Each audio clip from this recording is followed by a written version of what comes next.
त्यांच्या तोंडातून बाहेर आलेला आहे। याचा विरोध आपण करण्यासाठी इथे आलेलो आहोत। संपूर्ण देशामध्ये संतापाची लाट आहे। आज लोक थोडीशी घाबरत आहेत।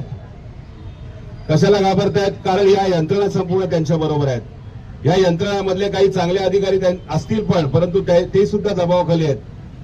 आपण बघितलं असेल मीडियाच्या माध्यमातून काही न्यायालयाचे आदेश आपले न्यायाधीशांवर सुद्धा दबाव टाकले जातात। अशा पद्धतीच्या बातम्या ज्या आपण वाचतोय, म्हणजे एक वेगळ्या वातावरणामध्ये आपण सध्या आहोत, वेगळ्या वातावरणामध्ये आहोत।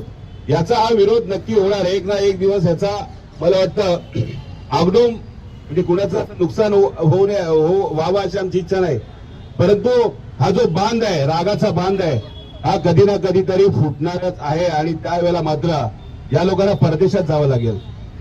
मी तुम्हाला सांगतो, परदेशात पळावं लागेल यांना। का तर अशा पद्धतीने आज दबाव तंत्राचा वापर या ठिकाणी